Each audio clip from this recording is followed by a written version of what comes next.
Thank you, Shut up, Loba. demon. Your voice is grating. Didn't your parents teach you any manners?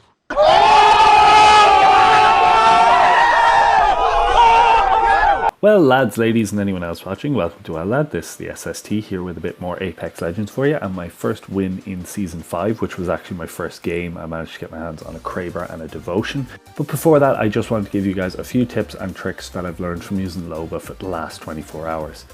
Now, unfortunately, I live in Ireland, so I wasn't able to stream yesterday while the HD textures were downloading, but I did go into the firing range for this video just so that I could show you guys what I'm talking about. So the first thing to know about Loba is the range of her teleport, and as you can see here, it's a 71 meter teleport if you throw it straight out in front of you, but the higher you throw it, the less range you get out of it. This also includes with just going straight up. They've designed it so that you can't just get to the highest points in the game. This means if you're in somewhere like artillery or repulsor, you need to aim for the lower sections of the walls and then climb your way up to the highest points. The next thing to note is that this is not a get out of jail free card. It's not like Pathfinder's Grapple. You are extremely exposed for the few seconds while you are waiting for the teleport to take place. So if you're in a battle and you try and throw it to get away from people, they will have free shots at you for the few seconds while you throw it. It's good to get into cover and to try to throw the teleport to a point of cover.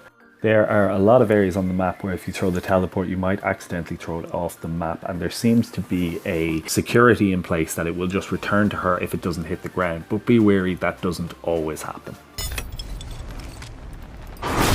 Obviously you can use this to get onto high buildings and for flanks in open areas, but you can also use it to get into buildings where people are camping if you have the element of surprise, and take it the trap nearest to the door that your teammates are on. It's a risky strategy. I don't recommend doing it unless you have a team that you are actually talking to. In the same vein, remember that if a caustic traps a door and you can get it a little bit open, you can still throw her teleport ring inside to bypass it, and obviously you can use it to bypass Watson trap.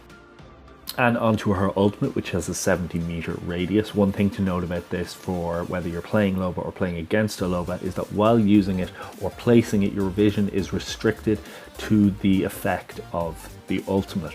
This means that if you see a Loba using one of these, you can get a lot closer, or if you are the Loba using one of these, you might not notice a sniper in the distance. The first tactical use of her ultimate would be in mid-game. If you come into an area that has not been looted, you can check. Obviously you can only pull two things towards you, but you can check if it's worth looting the rest of the area, and if it's not, that area can then serve as a point of information for you, where if you see bins open, you know another team has passed through. The next tactical use would be during a gunfight, and I particularly love this one. It is another way to get a vest swap. If you're trying to hold a choke point, you can put this down, get into the fight, lose your shields, fly onto the ultimate, just pull another shield over to get the vest swap. It takes a little bit longer than going into a death box, but it just gives you another option on how to use it. Loba is an extremely interesting character, and the last thing that I want to say is try to use her passive with your team. Don't just run to the areas where you know there's a purple vest or you know there's a gold vest. Your teammates will get pretty sick of you pretty quick if you're doing that, so make sure you spread the wealth. Here's your birthday present. You are coming home with me tonight. And now on to my win, which was obviously with the Kraber and the Devotion. This was a very funny game. I disconnected at the start, and by the time I got back in, my teammates had to respawn me, and I changed from being Revenant into being Bangalore. But despite the fact that I usually win my first game of the season, I hadn't thought to record this until I got my hands on the Kraber. And it was a crazy end game, so I'm glad I did. There's no talking over this, unfortunately, so I will just put in the highlights. I hope you enjoy them.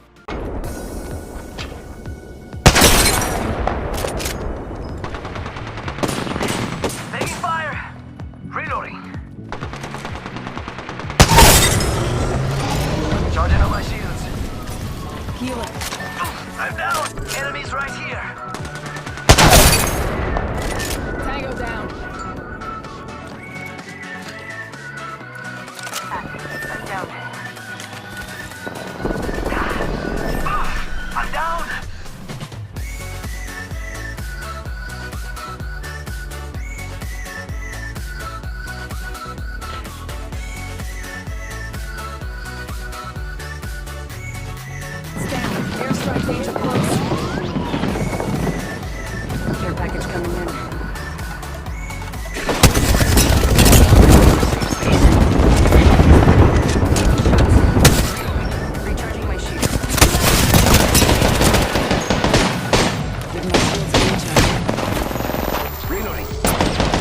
Charging shield.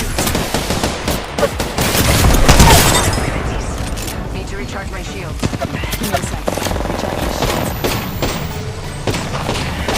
Taking fire.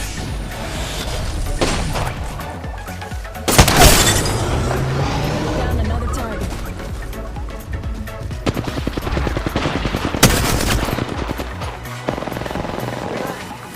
Reloading. Got trouble here. Kill bandits. Stitch them up good. Reloading. Recharge my shield. That's it for today, guys. If you're new here, think about subscribing. If you enjoyed the video, maybe drop it a like. But thanks for watching. It means the world, and I hope you have a great day wherever you are.